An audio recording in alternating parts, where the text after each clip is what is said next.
Sanamente es una coproducción de CNN Chile con Fundación Rasmus y Grupo CAP.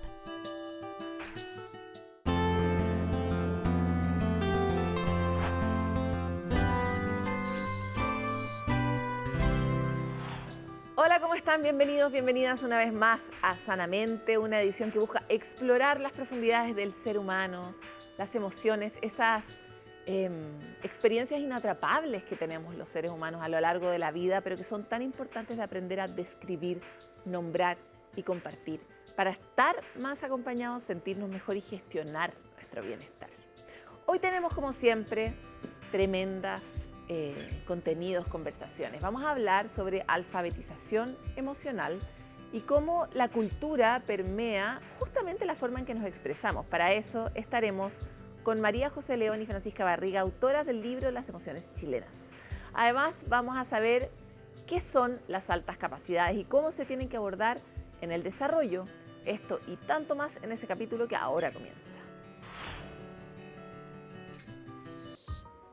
Muchas veces escuchamos este consejo como desahógate, cuenta lo que te pasa. Y eso no es tan fácil, porque tenemos miedo a ser juzgados, a ser estigmatizados. A veces la gente nos da consejos que no estamos pidiendo. Solo queremos dejar ir esas emociones, correr este flujo que si uno lo guarda, se enreda, se siente como un nudo en la garganta, un dolor en la boca del estómago o simplemente una sensación como de congelamiento. Para poder expresarnos, existen círculos de escucha de la corporación, adivinen, escuchar. Espacios en los que personas con alguna experiencia en común se reúnen a eso, a contar lo que les pasa o simplemente a escuchar a otros que quieren contar lo que les pasa. En esta nota les explicamos un poco de qué se tratan y, de hecho, nos dedicamos a escuchar a quienes participan de estos espacios. ¿Qué significa escuchar? Solemos pensar que basta con percibir los sonidos del entorno, pero eso es oír. Escuchar es algo distinto, es un acto voluntario que exige atención, comprensión y la habilidad de otorgar sentido a aquello que recibimos. Esa capacidad es la base del trabajo de la Corporación Escuchar y de sus círculos de escucha, espacios que reúnen a familiares y cuidadores de personas con diagnósticos de salud mental. Instancias donde las palabras encuentran un lugar seguro y donde es posible aliviar heridas que muchas veces se profundizan en el silencio. ¿Dónde voy yo a hablar de mi malestar emocional que no sea un círculo? O que sea la consulta del psicólogo o psiquiatra que no puedo pagar. El círculo es gratuito por definición. Entonces, ¿qué otra alternativa tengo? Hay muchas alternativas grupales, pero no son alternativas donde mi malestar emocional pueda ser explicitado y yo pueda recibir experiencias que me permitan reconducirlo, transformarlo en bienestar. Hasta estos círculos llegan Raúl y Tatiana. Ambos son cuidadores de tiempo completo de personas con demencia que se atienden en el CESFAM Carol Ursúa. Raúl acompaña a su esposa, Tatiana a su madre.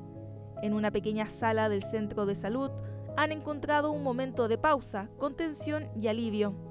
Una terapia para ellos, mientras sus seres queridos reciben la propia. Aprendí acá que había personas que vivían lo mismo que vivía yo en el día a día. Entonces, eso es rico compartir esa experiencia, hablar de igual a igual. Porque no es lo mismo en la casa y diga, pucha, tu mamá está enferma, qué pena, o mi abuela, o no sé. Acá es distinto porque aquí estamos hablando de seres humanos que estamos compartiendo situaciones el día a día y que son muy parecidas. Y lo que nos da la confianza es que todos vivimos lo mismo. O sea, quizás con realidades un poco diferentes, pero vivimos como cuidadores los mismos. Días buenos, días malos, te estresás, ¿qué haces para estresarte? Acá hablamos de todo. Lo que yo realmente siento en este círculo es que me puedo expresar, puedo decir lo que siento, lo que vivo día a día. Aquí, cada persona puede expresar aquello que siente, sabiendo que será escuchada con respeto. Guiados por una serie de reglas que favorecen el diálogo, los círculos construyen un espacio donde no hay críticas ni consejos. No juzgar para dar espacio a expresar sin temor, guardar silencio, evitar consejos o discursos y siempre hablar en primera persona para conectar, tomar conciencia y hacerse responsables de la propia experiencia.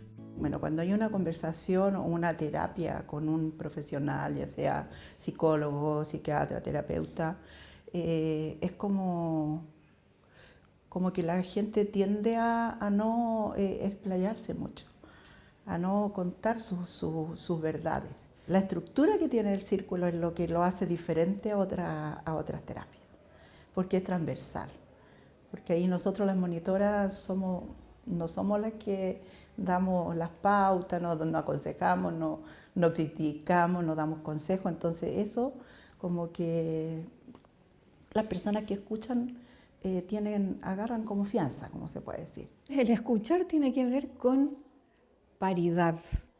Por eso decimos, nadie va a juzgar a nadie, nadie se va a poner por encima. Nadie va a aconsejar a nadie, nadie se va a poner por encima, tampoco por debajo. Entonces, cuando yo no tengo esa presión de que el que está enfrente se va a poner por encima o por debajo, yo puedo hablar y el otro me puede escuchar. Y eso facilita que las personas digan, es un espacio seguro. Esta práctica nació en Brasil durante la década de 1980. Fue desarrollada por el psiquiatra y antropólogo Adalberto Barreto bajo el nombre de terapia comunitaria integrativa, una propuesta basada en la fuerza de la comunidad y que sigue creciendo en Chile, sumando nuevos espacios y participantes. Actualmente, la Corporación Escuchar trabaja en 4 círculos presenciales y también ofrece encuentros en formato online para llegar a más personas a lo largo del país, además de ofrecer una formación especializada para aquellos que busquen convertirse en monitores. Para dominar la metodología y para ser monitora de círculos, o monitor, porque también los hay varones, no creas que no, solo basta entrenarse y certificarse en el uso de la metodología y en la guía práctica de los círculos. No se necesita ser profesional de la salud mental ni ser profesional de ninguna cosa, se necesita ser un ser humano. Alicia y Gloria en algún momento también fueron partícipes de los círculos, pero desde su deseo de ayudar y retribuir lo que ellas han recibido, hoy participan como monitoras. Junto a Raúl, Tatiana, Lucía, Waldo y Juan, tienen algo en común, el alivio de poder hablar sin miedos sobre las alegrías y los dolores de ser cuidadores. Bueno, hay una cosa mía de querer ayudar a las personas. Esa es como mi motivación. Porque en este mundo que vivimos, todos corriendo, no hay quien te escuche. Incluso entre la familia, no nos escuchamos, no hablamos.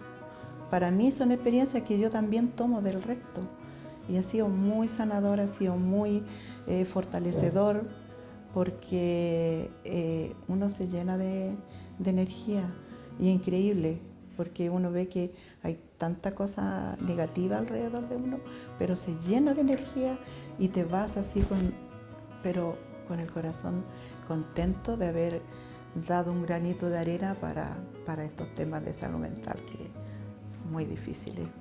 Probablemente el hecho de que nos escuchemos, de que compartamos nuestra experiencia y nos motivemos unos con otros nos ha servido mucho. Yo creo que lo peor de esta enfermedad es vivir la soledad de un cuidador con una persona con la cual no se puede entablar una conversación fluida y tratar de llevar el día a día.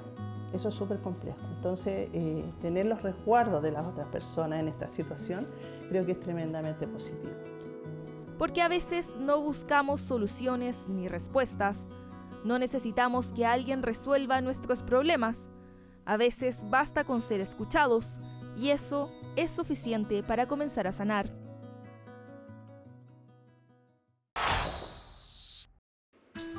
¿Alguna vez en un pasado extraviado de la humanidad algunos decían como, deja de lado tus emociones, como piensa solo con la cabeza? Esas cosas, primero que nada, ya son muy pasadas de moda y segundo, no son posibles. Es como decirle al agua que no fluya, decirle al árbol que no crezca.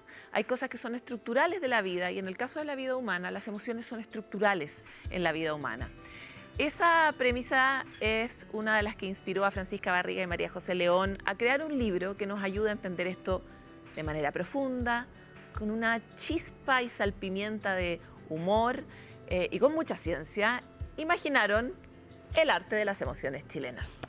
Este es un viaje que cruza caminos que son para nosotros irresistibles. Primero, la cultura. Como nosotros sabemos que el lenguaje construye realidad, la manera en que nombramos las emociones en cada cultura es muy relevante, pero también identificar en qué parte ponemos esa emoción también es muy importante y por eso está desarrollado sobre una base científica que vamos a explorar. Pero saben que para qué seguir con esta introducción, mejor darles la bienvenida a las dos creadoras. Muchas gracias por estar aquí. Gracias a ti por la invitación, Paloma. Estamos muy felices de estar Oye, acá. nuestra audiencia ya sabe que tenemos una alianza con ustedes y que ha dado vida a nuestra nueva sección, Emociones Chilenas, donde justamente lo que tratamos es de aportar un poco en algo que para ustedes se convirtió en algo así como el sentido de vida, que es acompañar a las personas a identificar sus emociones. ¿Por qué una ilustradora y una psicóloga se unen para crear un proyecto como este? Bueno, más que nada porque desde que nos conocimos nos dimos cuenta que el punto en común entre las dos era la emocionalidad, y creo que pasa a veces cuando uno conoce a gente con la que tiene algo en común de forma tan fuerte que la conversación fluye y las cosas empiezan a pasar nomás. Entonces, claro, nos hicimos amigas y ahí empieza la conversación de, oye, la rueda de las emociones, oye, pero faltan conceptos emocionales que son más chilenos. Y de a poco desde este punto en común, que es la emocionalidad, la curiosidad también por cómo vivimos las emociones y la importancia de la educación emocional, es que surge este proyecto. Francisca igual es psicóloga, pero tú eres una ilustradora. Entonces la pregunta es, ¿por qué para una ilustradora resulta interesante hacer ese cruce y esta como colaboración transdisciplinaria y empezar a ponerle tal vez colores, tal vez formas a las emociones? Bueno, una de nuestras primeras conversaciones que tuvimos con Fran fue sobre la educación emocional, curiosamente, y algo que yo he trabajado mucho como artista es sobre la psicología del color. Y cuando Fran me propone esta idea de las emociones chilenas, yo le dije, creo que lo principal para poder plasmar las emociones tiene que ser a través de la psicología del color.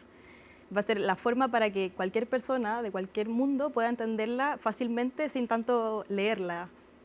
Hace poco acabamos de publicar Pena, ¿no?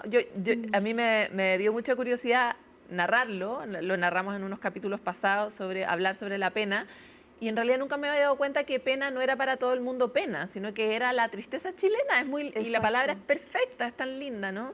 Y me encantaría, y uno de tus comentarios de hecho ahí era, la pena es tan azul.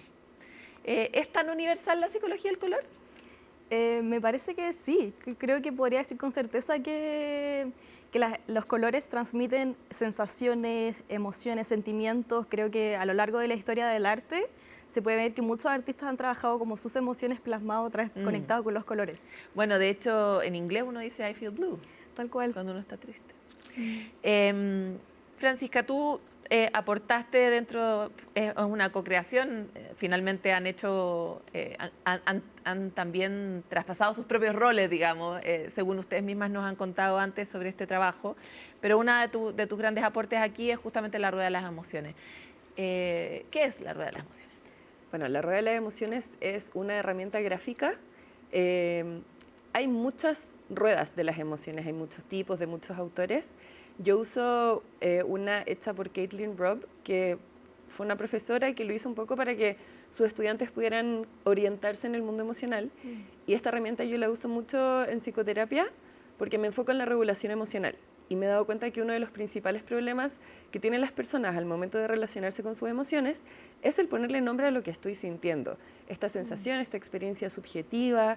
Entonces, la rueda de las emociones, dentro de todas las formas en las que se puede usar, está el reconocimiento emocional y luego ir moviéndonos a través de la rueda de las emociones para ir dándole una lógica a esto que estoy sintiendo. En particular porque uno no suele sentir solo una emoción, sino que son varias que van un poco como bailando juntas, entonces ahí nos vamos dando cuenta, bueno, hay hartas emociones desde la ira, entonces parece que esa es un poco la emoción principal que está acá, pero también hay algunas desde la tristeza, de repente incluso se da que se junta tristeza y felicidad y surge un estado emocional bien complejo. Entonces, creo que la gran gracia de la rueda de las emociones es esta identificación inicial desde la cual podemos entrar al mundo emocional de una forma más orientada.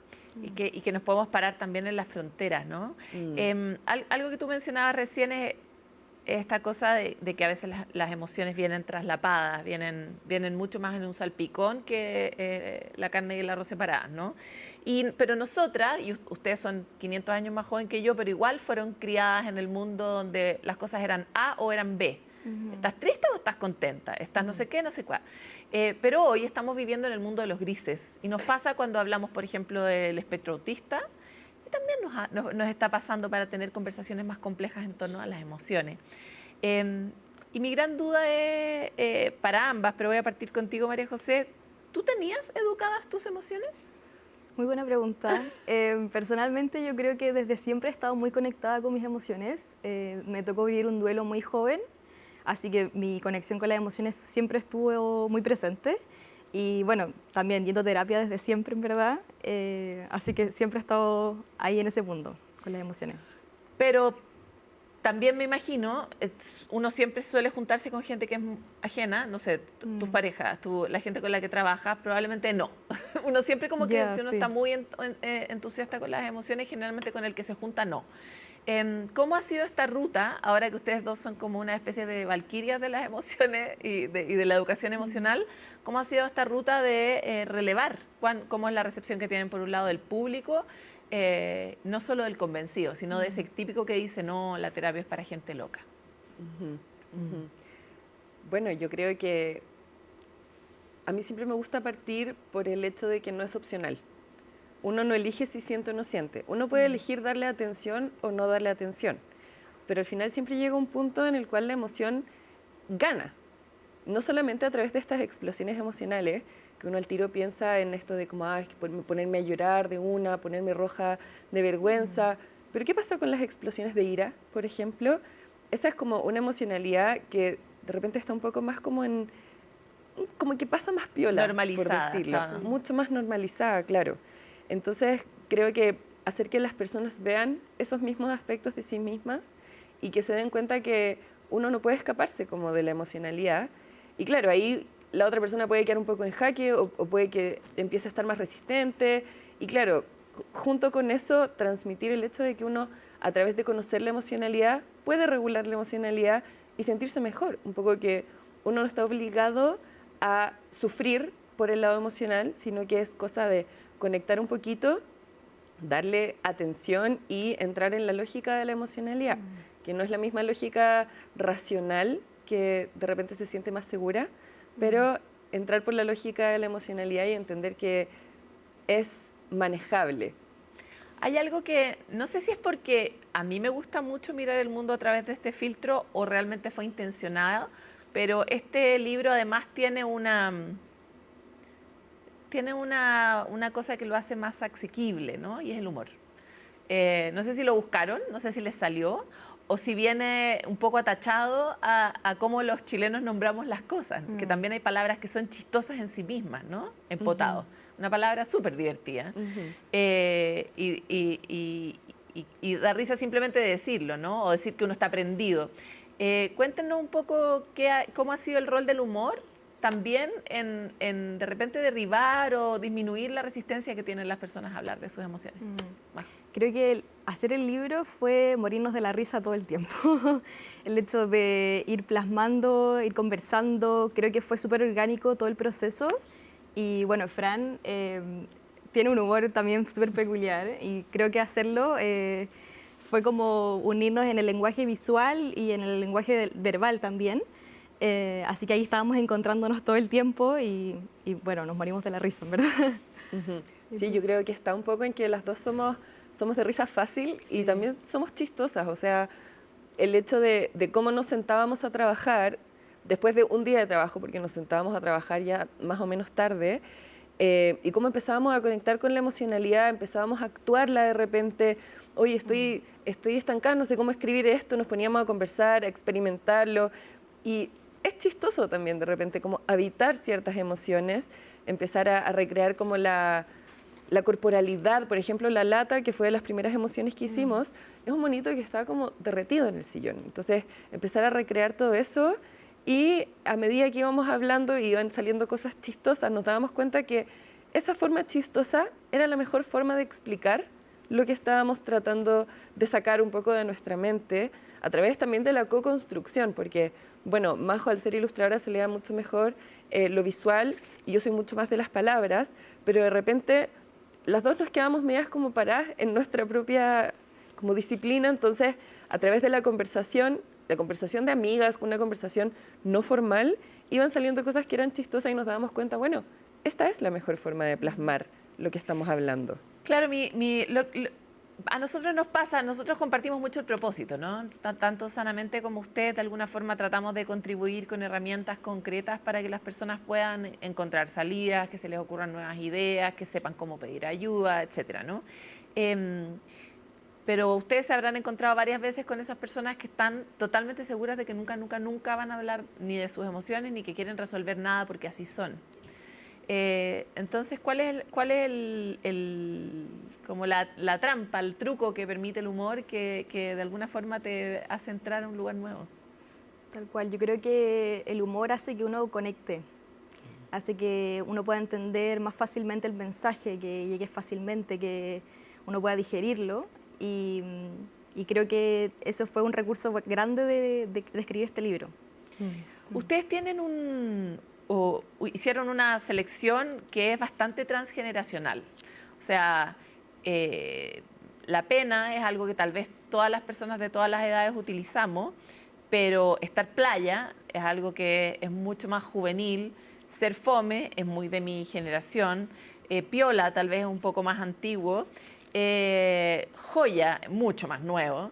¿Qué ha significado el desarrollo de este libro en términos del diálogo transgeneracional? ¿Les han hecho algún comentario los usuarios respecto de eso? Porque hay muchos textos que a mí me son ajenos, pues yo no soy tan joven, y lo mismo le tiene que pasar a los más jóvenes probablemente. Sí, es entretenido porque tienes personas de todas las edades diciéndote, hay palabras que no conozco. Entonces ahí te vas dando cuenta cómo la forma de hablar de la emocionalidad también va mutando.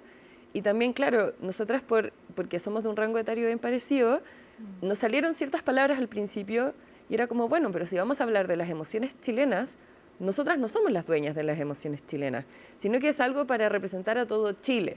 Y todo Chile es todas las edades. ¿Te hicieron como una investigación? Sí. Exacto. A través de Instagram ahí estuvimos preguntando, recopilando ciertos conceptos, y también aprendiendo ciertos conceptos que nosotras no manejábamos tan bien para poder plasmarlo y hacer un libro que sea representativo a todas las edades. Exacto. Y bueno, hacer esa, ¿cómo le llamamos? Cuando juntamos a esas chicas.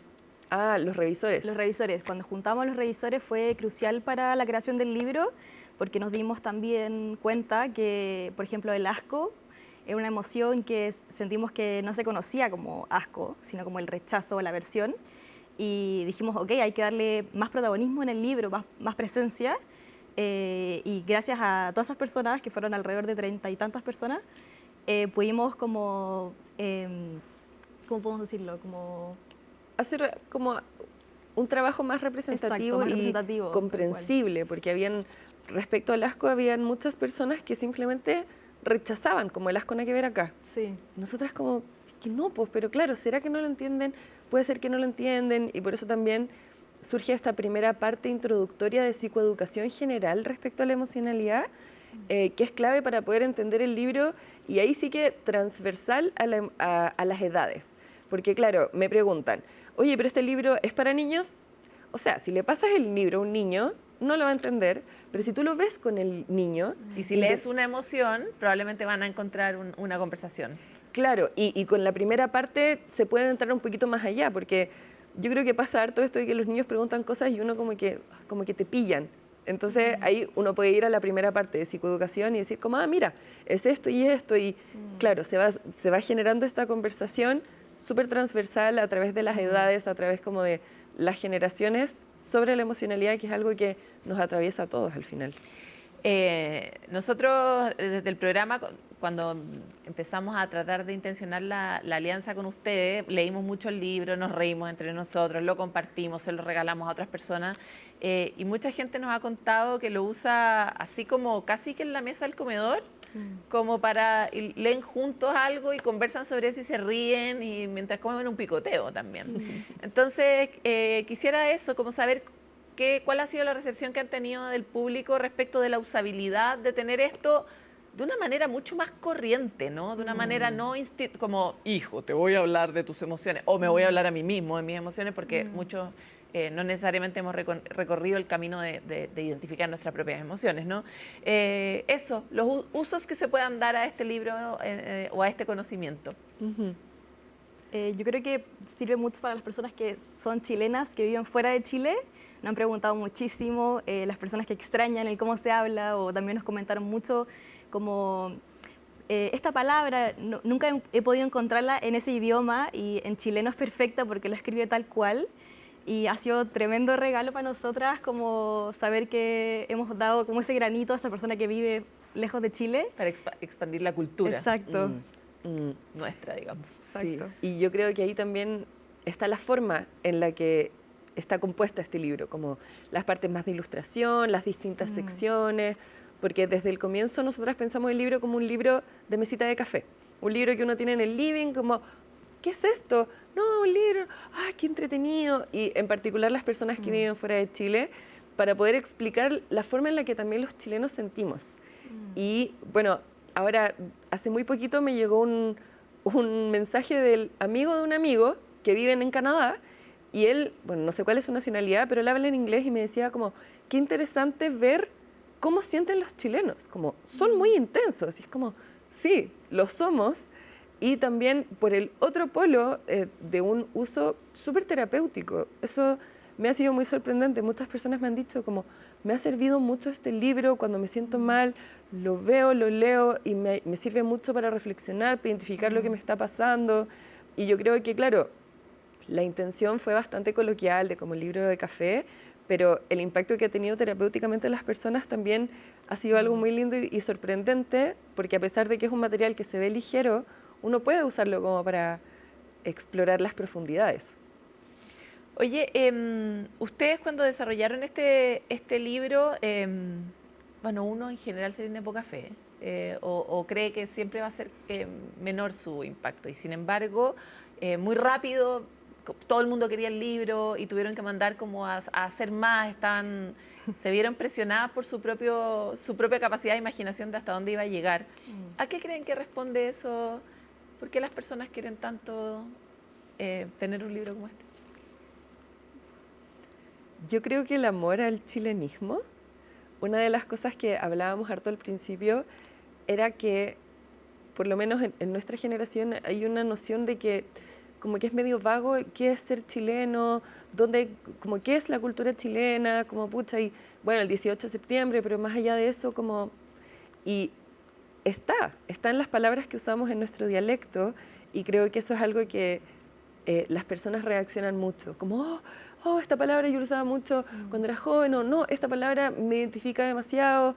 Entonces, bueno, es un libro que apunta a la emocionalidad, entonces las personas conectan desde la emocionalidad, les hacen sentir muy rápidamente. Entonces yo creo que eso hace que las personas también quieran tener este libro, no solamente porque ya se encuentran en él, sino que es una posibilidad también de ampliar la propia emocionalidad desde palabras tan conocidas, no tan frío como se la rueda de las emociones, que es un español un poco más neutro. Bueno, también para nosotros ha sido una sorpresa la cantidad de comentarios que recibimos, no solo respecto de esta sección, sino de Sanamente en general. También la gente como que tanto queremos hablar de nuestras emociones, ¿no? Oye, les quiero agradecer mucho por la alianza con nosotros. Vamos a estar, como les comentaba a todos ustedes, visitando este libro y sus distintas emociones, una por capítulo. La idea es que nosotros en Sanamente siempre estamos reforzando el concepto de que la comunidad es la cosa que realmente sostiene, ¿no? Es la aspirina, decimos, la comunidad es la aspirina. Y por lo tanto, si ustedes creen que hay alguna de estas emociones que nosotros comentamos que le puede servir a alguien para nombrar, para describir algo que le pasa, pues mándensela. Para eso lo hacemos. Muchas gracias a ustedes por su libro y que sigan todo con su estupendo éxito promoviendo la cultura chilena emocional. Muchas gracias por la invitación. Nosotros seguimos con este capítulo de Sanamente. Por supuesto, vamos a tener nuestra emoción en este espacio y volvemos después de esta pausa.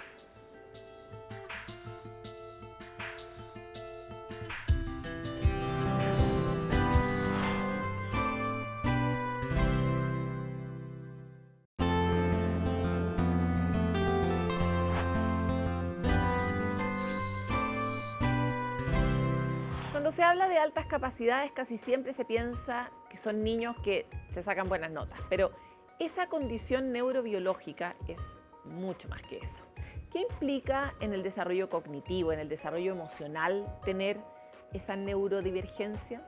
Carolina Yadach, neuróloga infantil, nos cuenta más en la siguiente cápsula.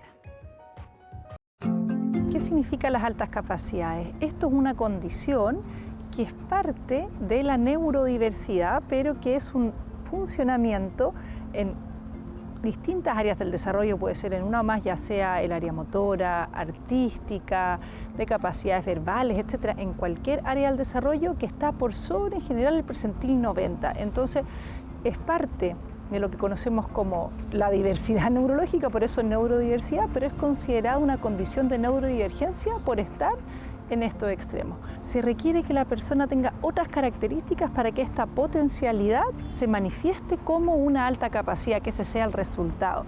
Y esas características de la persona son la creatividad y también la capacidad de persistir en una tarea de cualquiera de estas áreas, a pesar de las dificultades, de los errores. Si se sospechan o se observan esas tres características en una persona, es ideal que reciba una evaluación médica, neurológica o psiquiátrica asociada a una evaluación neuropsicológica para confirmar esa condición. Existen perfiles de alta capacidad del área artística, del área motora, del área emocional, del área cognitiva, pero además se complejiza porque puede coexistir con otra neurodivergencia y ahí complejiza y cambia un poco este perfil. Pero también este perfil que es propio de cada persona también se va a manifestar distinto dependiendo del ambiente en donde se encuentre, cómo interactúe ese perfil en los distintos ambientes. Entonces, de ahí, cada persona con alta capacidad y cada persona con cualquier neurodivergencia es un perfil único.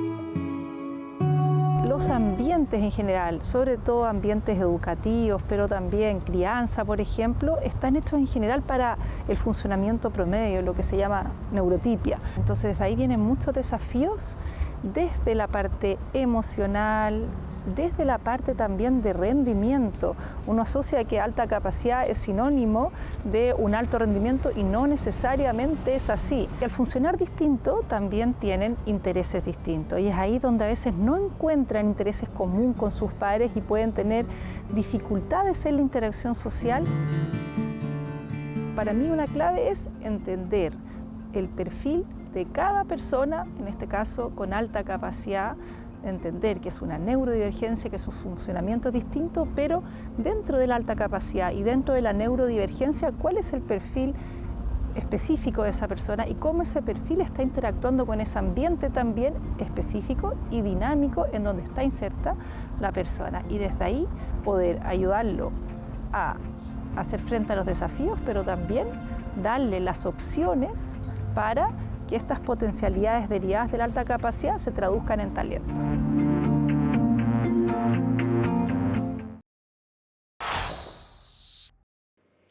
Oye, ya nos hemos dado cuenta que muchos de ustedes con esta sección se mandan indirectas porque después las compartimos en nuestras redes y terminan etiquetando a esa persona que consideran como la emoción chilena que estamos describiendo. Y hoy les queremos hablar de brígido o brígida, que aquí en Chile se entiende como marcar límites, poner orden, imponer respeto, siendo firme y ocupando un espacio. Por ejemplo, cuando éramos chicos y nuestros padres nos retaban por no cumplir con las tareas o por dejar un gran desorden, decíamos con todo un poquito de temor, ¿no? Oye, los papás se pusieron brígidos. Según el mapa de las emociones, es un equilibrio entre emociones como la ira, que se manifiesta en la crítica y en la hostilidad, y la felicidad, que se manifiesta como poder y seguridad. Ambas emociones pueden ayudar a actuar con determinación. Además, Brígida tiene una historia detrás, porque en la mitología celta, Brigid es una diosa triple, madre, hija y esposa, que se asocia al fuego, es protectora de las artes, la magia, la medicina y la guerra. Características que reflejan y nos hablan de alguien hábil y fuerte, capaz de imponerse. No hay que olvidar que si bien ponerse brígida ayuda a marcar los límites y restablecer el orden, a veces el caos también es parte de la vida y de la cotidianidad. Así que encontrar el justo medio de cuándo ponerse brígida y cuándo soltar. Quienes estén interesados en conocer más sobre sus propias emociones pueden ir a revisar el libro El arte de las emociones chilenas o ir a la cuenta de Instagram @emocioneschilenas.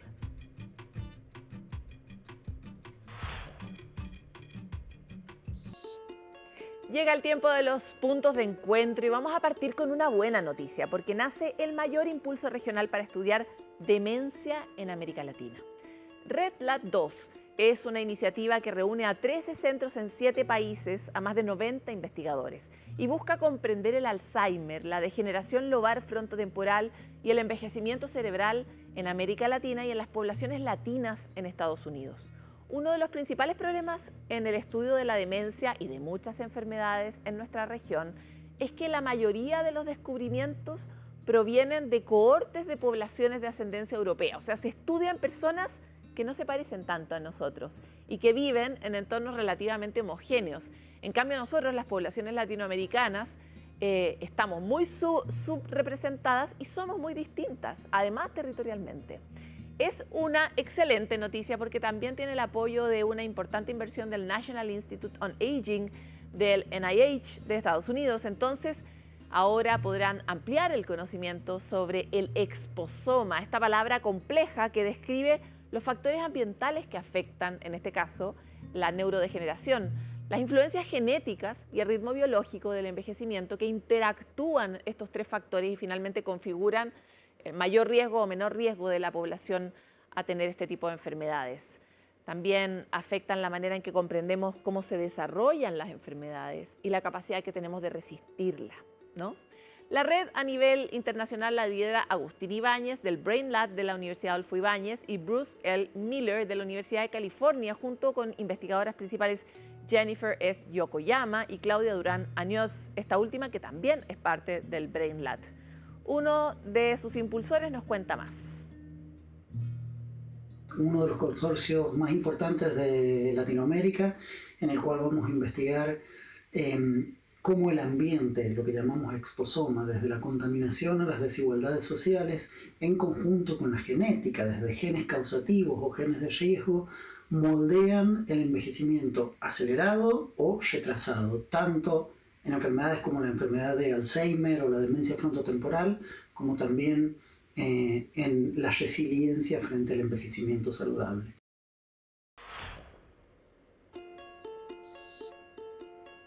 Queremos contarles además que se abrió una nueva convocatoria para el Preuniversitario Popular Camila Villavicencio, que es un espacio educativo dirigido a la comunidad sorda y personas con discapacidad, que busca prepararse para la PAES. La brecha, la falta de espacios de acceso, empuja esta iniciativa que es única en Chile. Las clases se desarrollan con lengua de señas chilena, cuentan con un acompañamiento pedagógico y apoyos de accesibilidad. La convocatoria de este año está dirigida a estudiantes de tercero y cuarto medio, egresados e egresadas que quieran ingresar a la educación superior y prepararse. La matrícula cuesta 15.000 pesos con alternativas de pago reducido o a través de donación de materiales escolares. Si quieres más información y conocer las inscripciones, pueden visitar la cuenta de Instagram @preucamilavillavicencio o también a través del mail preupopulardisca@gmail.com. Conozcamos más detalles de este proceso a continuación. Buscamos consolidar una comunidad educativa cómoda, accesible y bilingüe, que sea pertinente para estudiantes sordos, donde la experiencia no solamente sea acceder a contenidos, sino que tenga que ver con lo significativo, lo digno y lo cercano. Y queremos seguir con nuestro espacio del punto de encuentro con una investigación que nos habla directo desde las aulas. Un estudio desde la Universidad de Artes, Ciencias y Comunicaciones junto con la Municipalidad de Ñuñoa reveló que las redes sociales y medios digitales tienen una presencia de 3,05 puntos en una escala de 0 a 5 en la vida emocional de los adolescentes, superando, por ejemplo, a los profesores, que tienen un 2,94, profesionales de la salud mental, que tienen un 2,58, la convivencia escolar y las organizaciones comunitarias. El estudio también detectó que 3 de cada 4 jóvenes nunca ha recibido atención de salud mental, pese a reconocer síntomas de ansiedad y malestar emocional. Además, muchos estudiantes señalaron sentirse poco escuchados o poco comprendidos por los adultos, conviviendo con situaciones de acoso, presión social, miedo al fracaso académico, sin encontrar espacios adecuados de contención emocional. Estos datos invitan a reflexionar sobre el apoyo emocional que estamos entregando a las nuevas generaciones y el rol que hoy ocupan las pantallas en sus vidas.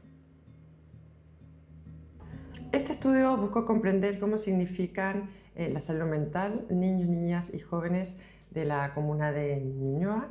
Esto genera resultados importantes porque permite tomar decisiones políticas basadas en evidencia.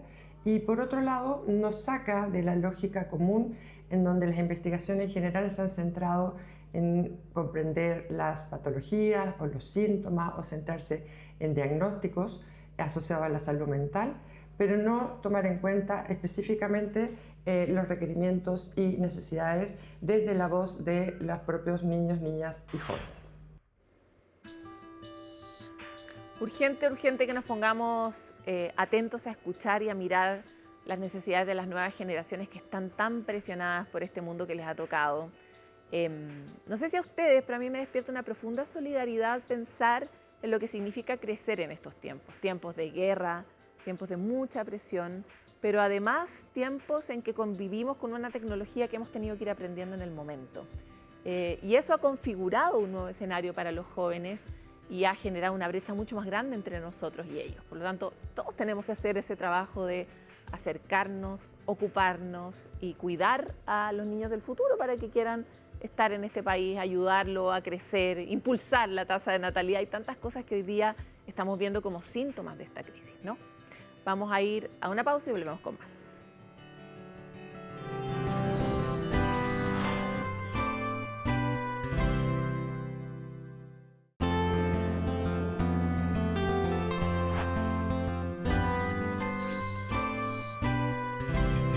A veces buscamos respuestas en libros, hacemos grandes esfuerzos y tal vez miramos un poquitito más detalladamente y está en nuestro entorno. Porque lo bueno siempre se debería imitar y es por eso que para encontrar calma hoy queremos mirar a los deportistas. ¿Qué técnicas usan ellos para llegar a ese estado de equilibrio, foco, concentración que necesitan para tener su alto desempeño? Lo revisamos en la siguiente animación.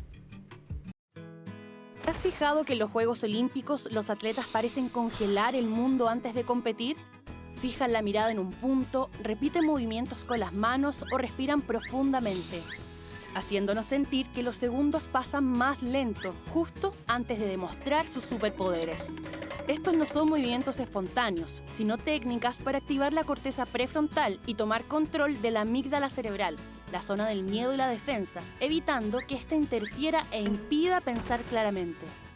Al enfocar la mirada, el cerebro reduce el ruido mental, por eso este gesto estabiliza el foco y silencia la duda. Por otra parte, los anclajes físicos, es decir, gestos repetidos como mover los dedos, activan estados de máximo rendimiento. El lenguaje también es una de sus herramientas. Por ejemplo, se hablan por su nombre en momentos críticos. Juan, mantén los brazos alineados. Esta autoinstrucción en tercera persona ayuda a crear distancia del error y mejora el autocontrol. Estas técnicas, por supuesto, junto con el entrenamiento diario, les ayudan a convertirse en superhumanos y llevar su rendimiento al siguiente nivel. Pero también pueden ayudarte en tu día a día, permitiéndote mantener el control bajo presión, que puedas sufrir menos y sacar lo mejor de ti, y así te vuelvas el superhéroe de tu vida. Y hoy en nuestra sección de recomendados queremos sugerirles Tenemos Puntos y Punto, un podcast creado y conducido por Isabel García, una joven que tuvo el diagnóstico de dermatilomanía, también conocido como pellizco corporal, una afección que es parte de las conductas repetitivas centradas en el cuerpo y que pertenece al espectro obsesivo-compulsivo. Acá, en primera persona, como una experta por su propia experiencia de vida, a través de testimonios y entrevistas, Isabel abre el diálogo sobre un hábito que muchas personas viven, pero en silencio, sin saber que tiene un nombre y que además puede abordarse. El podcast busca no solo ser un espacio informativo, sino como un lugar de encuentro, de comunidad, para quienes viven con dermatilomanía y para su entorno. Tenemos Puntos y Puntos, está disponible en Spotify y en YouTube. Si quieren más información, también pueden revisar su cuenta de Instagram, @dermatilomanía_infórmate. Escuchamos a su creadora a continuación. Yo viviendo como desde la adolescencia con un trastorno que se llama dermatilomanía y donde me pellizco la piel compulsivamente para autorregularme y mejor lidiar con la ansiedad. La gente me ha dicho que mi cara parece campo de guerra, que mi espalda parecen picadas de zancudo, que mis piernas parecen de futbolista, ¿ya? Y ahí es donde decidí crear el podcast Tenemos Puntos y Puntos, donde podemos hablar con naturalidad sobre temas respecto a los que la gente normalmente nos alieniza. Este no es mi turno para hablar. Yo tengo un Instagram que se llama @dermatilomanía_infórmate y he contado mi historia ahí ya desde un tiempo. Tengo una buena cantidad de seguidores y por eso es que en este podcast yo entrevisto a otras personas que han vivido este trastorno en silencio hasta el punto del podcast. Y este podcast es súper importante porque la dermatilomanía es más fácil enfrentada en conjunto. Todo es más fácil cuando estamos en comunidad y por eso siempre tratamos de promover espacios que generen nuevas comunidades, que sostengan a las personas que lo están necesitando. Y nos queremos despedir justamente con un nuevo canal de comunicación. Es el Fono Infancia, un programa que lleva 25 años funcionando, pero que ahora tiene una línea de WhatsApp, eso es lo nuevo. Ahí psicólogos, psicólogas especializadas van a poder responder dudas, entregar orientación sobre temas que a veces no sabemos cómo manejar, como las pataletas, cómo podemos enfrentar procesos de duelo con los niños, como la separación que muchas veces le ocurre a las familias, como la lactancia, que es una presión muy grande que tenemos las mujeres en el momento en que tenemos un nuevo hijo, el control del esfínter en los niños, que además todo el mundo te opina que cuando hay que sacarle el pañal, los cambios de estado en el ánimo, el comportamiento, etc.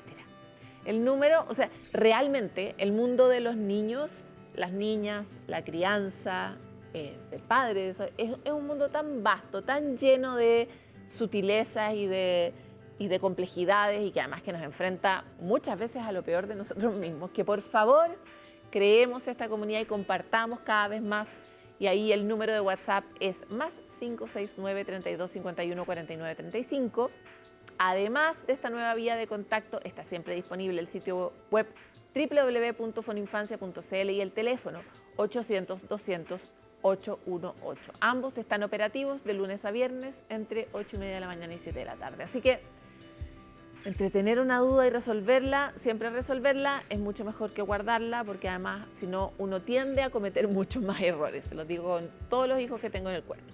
Nos vamos esta vez de nuestro capítulo de Sanamente y nos encontramos otra vez siempre tratando de buscar nuevos caminos para enfrentar una vida que muchas veces se pone cuesta arriba, pero que acompañados funciona siempre mejor.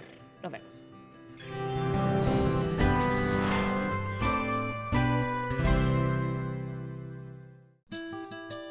Sanamente es una coproducción de CNN Chile con Fundación Rasmus y Grupo CAP.